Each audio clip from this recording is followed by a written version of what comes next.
Well, it's over.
Hey, welcome back to 2Awolf. So as you saw, it's finally done.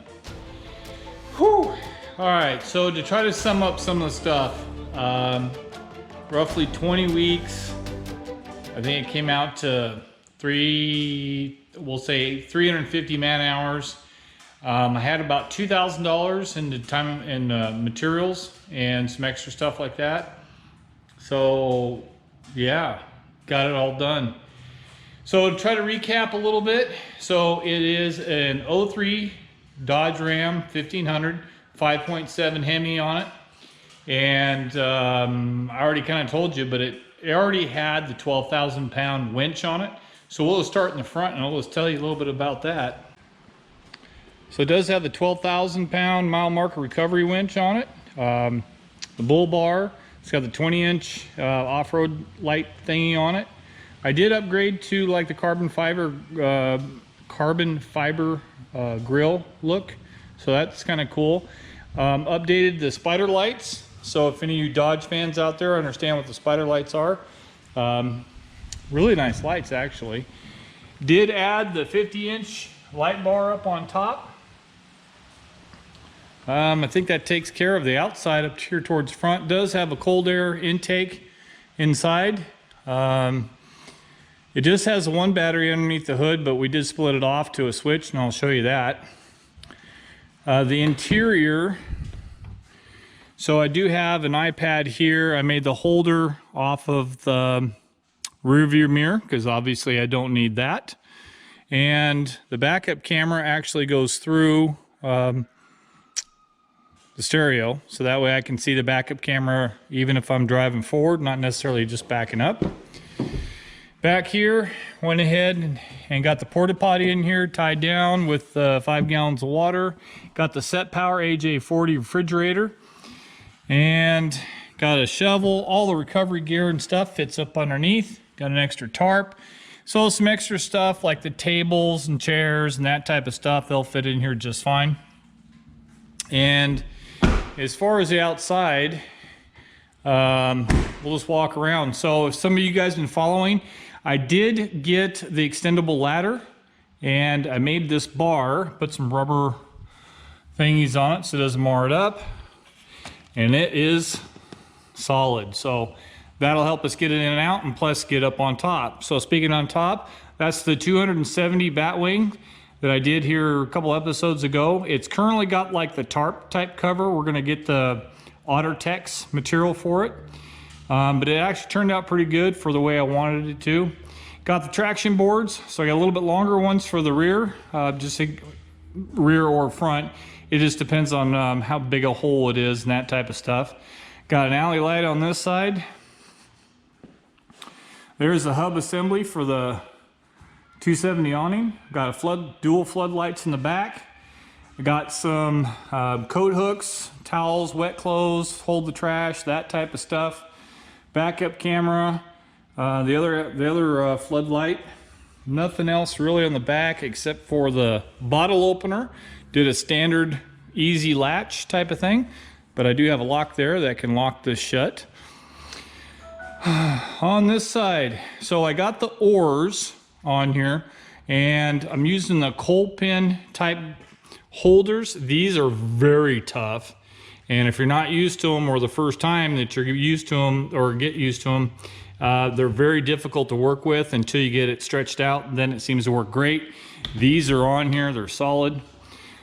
Got all 4 of our fishing poles, 2 for her, 2 for me. Got the left side alley light put in the window.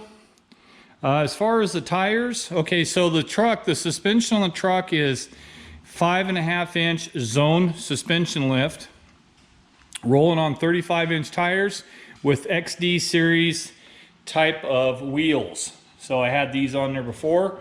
Really nice stuff. I like it. As far as the decals, so I had the decals made by a company called Best of Signs. The quality is really nice, but it took forever to get. But this is a logo that made up for the 2Awolf Expedition. So it's kind of like, you know, that's our channel. And of course they did the 2Awolf Expedition stickers down below. Now, in case any of you are wondering, well, we left this on here. So this is an actual photograph.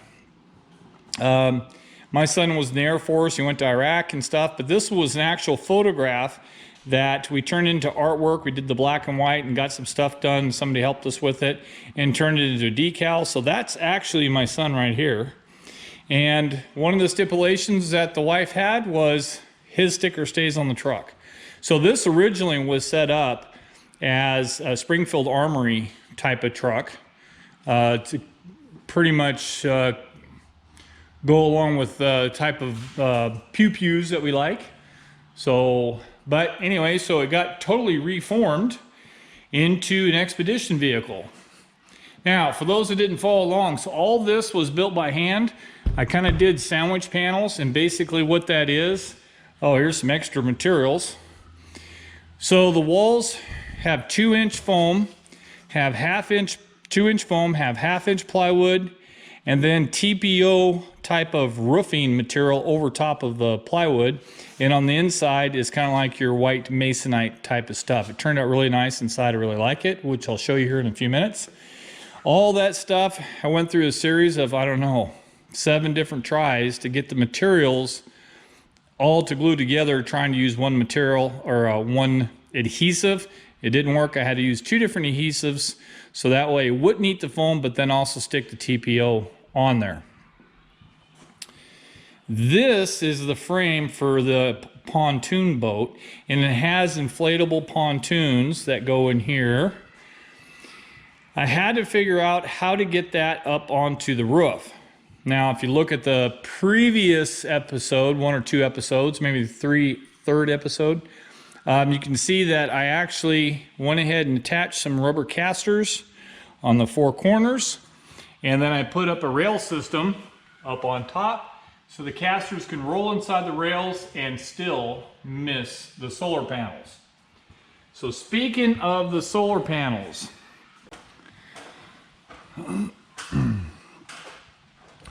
so up on top is 2 100-watt solar panels. So 200 watt solar panels. They charge, they go down below. I added the fan because she wanted good airflow, and the window's going to help with that. So 200 watt solar panels charge 2 100 amp hour AGM batteries that are located inside. So if you're curious about how he did all that, you can look back and see how that's done. Okay, so as far as the door goes, I wanted it to swing out like this. Now the door is a little bit thinner than what the walls are. This back end is actually 1 inch with 1/2-inch plywood and the masonite type of stuff. I needed it a little bit thinner so that way the tailgate could close and I don't have any problems with lining stuff up. So that's the way it came out, which is fine. But I wanted this door to swing out this direction so that way when the stove comes out, the door's not right over top of the stove. And the biggest thing why I wanted the door to go left-right, I didn't want a swing up door, so that way when I stand on the tailgate, I don't have something above my head. So now when I stand on the tailgate, I can actually look right up on top of the truck. As far as the drawers are concerned, so made the drawers on top of the platform. I do have a fire extinguisher back here in this cubby hole, and then I have a 1200 watt inverter on this side, pure sine wave inverter on that side. And as far as the drawers go,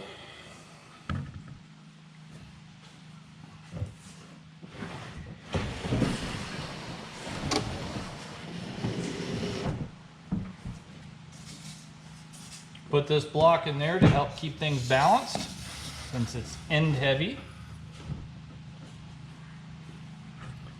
And that's basically how it's set up. So I pull the stove out, I put it on my slide drawer, slide top. I can cook right there, I can have my utensils up there. We're talking about putting a magnetic strip up there, but however that goes. All our pots and pans and that type of stuff, dry food, there's propane there in the back. And they roughly come out 50 inches. Yeah, probably about 50 inches. Maybe it's closer to 60 inches. Comes out about 60 inches. Now this is a short bed truck. So they can't go in all the way because underneath up there is where the battery and all the electronics and stuff is. So that's in another video if you ever want to see that. So on this drawer it has all the clothes and that type of stuff, and got spot for some extra canned food or bread or whatever. Got towels and that type of stuff. I didn't put the drawers on there, the sliders, because when I was putting it together I realized it actually slid out fairly well. So there was no sense of doing that. Slides out just fine. I do put this extra foam block in here just to help keep it level when there's too much weight. So yeah, it works fine. I love it. So one afterthought that I did do, I kind of threw this strap on there because I started thinking if I was actually in the truck, how can I close the tailgate without, like, you know, falling down? So I put that on there so I can slam the tailgate shut, and then I can still close my rear door. So a view from my side, this is what the inside looks like. Nice and smooth, white. Got the one control panel over there, another control panel over here. Got the fan. Windows on my side. So I don't know if you can see it very well, but this is one of those sliders, these slide things that you put in beside the seat in your car. And it holds a drink and it's deep enough to put your phone and that type of stuff. And it fits right there. So I can put that in there. Now I am a CPAP user, so I also made this pop-in shelf. So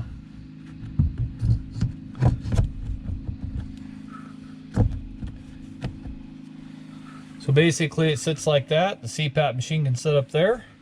I do have the 110 down underneath there, so that way the inverter, so I can plug into that. I did make a bigger shelf on her side, so that way she can put her laptop on it. Now these slider panels that I did, I call them slider panels because it's on a uni-strut as well, which is what helps sandwich the walls together. I can raise or lower those. So that was just a first guess, because this bed is actually 8-inch memory foam mattress, and it's by Green Tea. You can see that in one of those videos. So I didn't know how tall it was going to be. So, and I also have these reading lights. So you can see that I'm kind of slouching a little bit, but I still have some room so I can sit up a little bit more. But it does have these reading lights that I put in since she likes to read at night. And I also have blue accent lights, which some of you people have seen before. So at night, if we need to have a little bit of light, but not too much, we have blue accent lights. Now these were interior bed lights. They go up underneath the lip of the bed, and it looked like a pretty good idea, so that way we could have a little bit of light inside without like too bright. And I did install a low profile LED type of light there in the back. I put that switch back there so you can reach it from outside before climbing in. And then this one goes here. So fan, fairly easy to put in. It's working just fine, not a problem.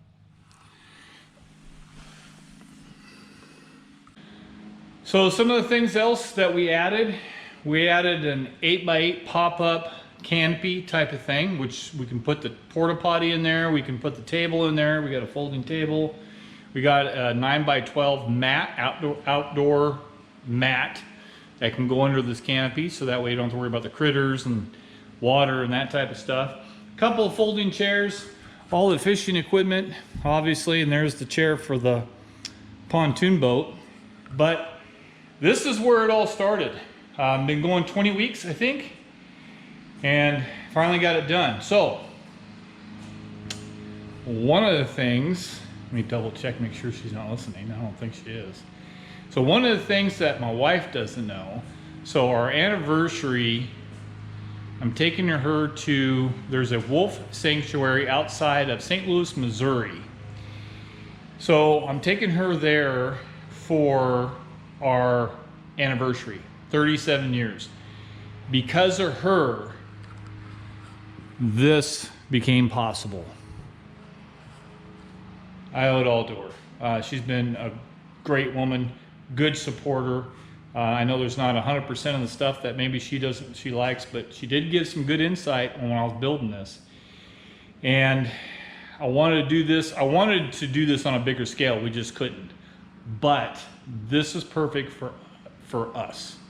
So I'm going to take her to that wolf sanctuary, and I'm going to capture it on film, and that's going to be our first 2Awolf expedition, is to go to a wolf sanctuary. And I'm paying for a private tour, and I will videotape that and get that out. So I want to say thank you for everybody who's watching. I hope that me sharing this stuff and the steps it took to get this expedition vehicle off the ground, I'm hoping that somebody got an idea or learned something. But if you're out there and you're going to be doing any kind of overlanding or expedition type of stuff, I'm hoping that something little that I did got you to think. And for those people out there that just don't have time to do it, it just depends how bad you want to do it. And you can be like us and sit back for years and watch everybody else do it. Now, we've traveled a lot, but not doing like an Expedition Overland type of stuff, which we're starting. So anyways, I just want to sincerely thank everybody that's followed along and left comments and that type of stuff. But moving forward, it's going to be just on the expedition side. No more building. So, but as we come across stuff, this is our launch, and as we come across stuff that needs to be done, we'll get it done. So, and I'll keep you informed of any of the upgrades that we got going on. So anyways, I want to thank you again for watching 2Awolf. Make sure you hit the like, share, and subscribe. And with any luck, you can go by the Facebook. Go 2Awolf on the Facebook. You can probably find me there. And I don't know. I'm just really excited. So thanks again, guys. And I'll see you next time on 2Awolf.